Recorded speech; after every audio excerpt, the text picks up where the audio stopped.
آپ نوٹ کیجئے، number 1 ethnic cleansing of Palestinians in Israel. Number 2 demolition of the Asca and the Qubbat al-Sakhra.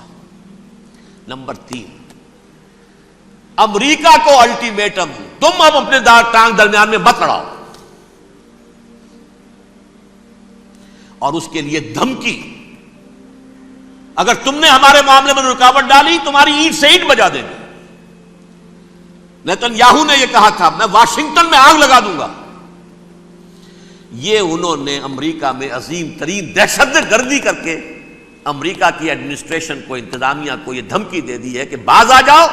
چنانچہ میں یہ بات کہہ کے پرسوں جمعے میں اپنی مسجد دارالسلام سے نکلا، شام کو، اسی شام کو میں نے ایریل شیرون کی تقریر سن لی T V per. It is not acceptable. Don't appease the Arabs at our expense. We are not going to become Czechoslovakia. We have to depend on ourselves only and rely on ourselves only. کیا مطلب ہے اس کا؟ کس کو سنا رہا ہے؟ امریکہ بہادر، ہم تمہارے محتاج نہیں ہیں، ہم تمہارے ٹکڑے اڑا دیں گے، ٹکڑے کر دیں گے تمہارے، تم بیچ میں آؤ تو صحیح. اب اور دیکھ لو ایک نشانی ہم تمہیں دکھا دیتے ہیں. مجھے 100% یقین ہے یہ پورا ہسٹوریکل پروسیس، اور جس جگہ یہ پہنچ گیا ہے، جس کریٹیکل پوائنٹ تک یہ پہنچ چکا ہے، یہ جو بھی حملہ ہوا ہے ورلڈ ٹریڈ سینٹر پر اور پینٹاگون پر، یہ اسرائیل کا کام ہے. اسرائیل سے کم تر کسی ادارے کے لیے ممکن ہی نہیں، اس لیے کہ اسرائیل کے ایجنٹ امریکہ کے پورے نظام کے اندر جو ہے گھسے ہوئے موجود ہیں، ہر جگہ موجود ہیں. جیسے سرطان کا پھوڑا ہوتا ہے پورے جسم میں وہ اپنی جڑیں جما لیتا ہے، ایسا ہے پوری ایڈمنسٹریشن، پوری اکانومی، تمام ذرائع ابلاغ، پرنٹڈ میٹر ہو یا یہ کہ الیکٹرانک میڈیا، سب ان کے قبضے میں. ڈیفنس کا سارا معاملہ ان کے قبضے میں ہے.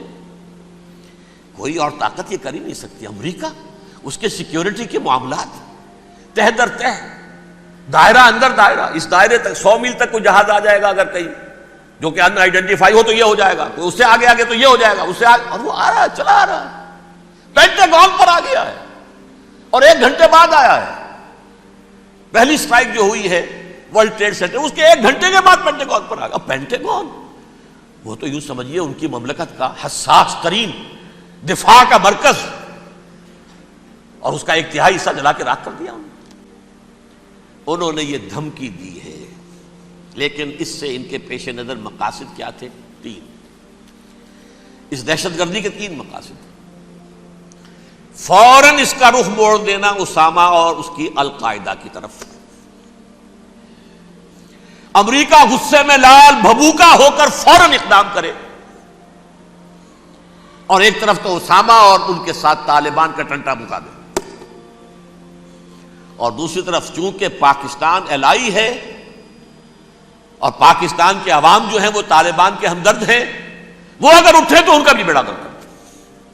ایک تیر سے 2 شکار تو ادھر ہو جائیں، جو مستقبل میں انہیں خطرہ ہے. 1967 کی جنگ کے بعد جبکہ انہوں نے فتح کا جشن منایا تھا یہودیوں نے، تو انہوں نے پیرس میں جو ایک جشن منایا ہے، وہاں بن گوریون کی تقریر یہ تھی، ہمیں کسی عرب ملک سے کوئی خطرہ نہیں، کوئی اندیشہ نہیں، ہمیں اندیشہ اگر ہے تو صرف پاکستان سے. یہ ہے وہ بات جو میں نے کہی تھی. نکتہ کیا ہے؟ یہ سائملٹینیسلی کیوں وجود میں آئے ہیں یہ 2 ملک؟ مشیت ایسڈی میں پاکستان کا رول یہ ہے. حدیث میں آتا ہے ما انزل اللہ من دائن الا انزل لہ دوان، اللہ نے کوئی بیماری ایسی نہیں اتاری جس کا کہ توڑ اور دوا پیدا نہ کیے. اسرائیل کا توڑ پہلے پیدا کیا. جیسے بچے کی ولادت بعد میں ہوتی ہے، ماں کی چھاتیوں میں دودھ پہلے پیدا ہو جاتا ہے.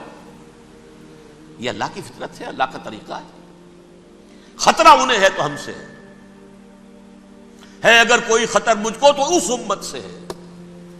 اس کی خاکستر میں ہے اب تک شرار آرزو. یہاں کے عوام، حکومت تو ٹھیک ہے ہماری جیب میں آ گئی، عوام کے اندر ہے، یہ بھڑک سکتی ہے چنگاری.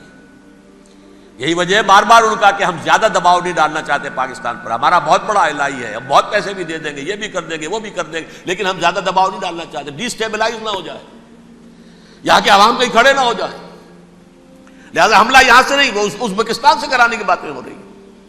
اندر خانے پوری سپورٹ ہے, لیکن یہ کم سے کم ظاہر نہیں ہونے دیں گے کہ کیا کچھ ہو رہا ہے, تاکہ یہاں کے عوام کے اندر وہ چنگاری جو ہے اس بارود کے اندر پڑ گئی تو یہ شاید ڈی اسٹیبلائز ہو جائے. لیکن ڈی اسٹیبلائز ہونے میں جہاں اس کا خطرہ ہے کہ پرویز مشرف کی حکومت ختم ہو جائے, وہاں اس کا بھی خطرہ ہے کہ پاکستان ختم ہو جائے. ڈی اسٹیبلائز ہونے کا مطلب کیا ہے؟ بھارت کو واک اوور دے سکتے, جاؤ اب گھس جاؤ, تم پولیس ایکشن کرو, یہاں اب امن نہیں رہا ہے, ہم امن قائم کرنے آ جائیں. یا یونائٹڈ نیشنز کی فوجیں KFOR آ جائے یہاں پر امن قائم کرنے کے لیے, اور ہماری جو ایٹمی صلاحیت ہے وہ تو ویسے ہی برباد ہو جائے. ایک چیز تو ان کے پیش نظر یہ تھی, اس میں تو اللہ تعالیٰ نے کچھ تھوڑی سی عافیت پیدا کر دی ہے. ان کا خیال تھا کہ غصے میں آگ ببو کا ہو کر امریکہ جو ہے بھوکے شیر کی طرح ٹوٹ پڑے گا بس, لیکن وہاں وہ اپنے باپ کی طرح کولیشن بنانے کی فکر ہو گئی اسے. کولیشن بنتے بنتے تو وقت لگتا ہے, بستی بسنا کھیل نہیں, بستے بستے بستی ہے. دل کا اجڑنا سہل صحیح, بسنا سہل نہیں ظالم, بستی بسنا کھیل نہیں, بستے بستے بستی. کولیشن بناتے بناتے نیٹو بھی پھدکنے لگا تھا کہ ہمارے پاس انہوں نے کچھ ثبوت دیا ہی نہیں ابھی تک. کوئی کسی نے کچھ اور کہا, سعودی عرب نے بھی کہہ دیا ہمارے اڈوں سے آپ جہاز اڑا کر حملہ نہیں کریں گے وغیرہ وغیرہ. اس چکر میں ایک تو وقت نکل گیا, اور دوسرے فوراً ہی ان پر آیا ہو گیا یہ تو ہمارے ساتھ کیا ہی اسرائیل نے ہے.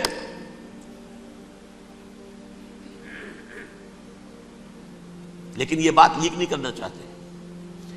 میں نے خود سنا اور بھی بہت لوگوں سے کہا کہ یہ باقاعدہ اسٹیٹ ڈپارٹمنٹ کی طرف سے ٹی وی پر, CNN پر, BBC پر یہ اعلان آیا کہ یہ جو انویسٹیگیشنز ہو رہی ہیں اس حادثے کی تحقیقات کی, اس کی معلومات لیک کیوں ہو رہی ہیں, لیک نہیں ہونی چاہیے.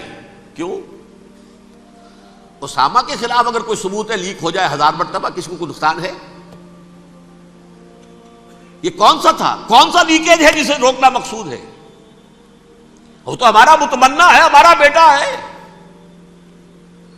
وہ کر رہا ہے. اس گھر کو آگ لگ گئی گھر کے چراغ سے, but they have given a message to the United States of America, ہمارے راستے میں اب مت آنا, ہم پر دباؤ نہ ڈالنا. Don't appease the Arabs at our expense. یہ الفاظ ہیں شیرون کے.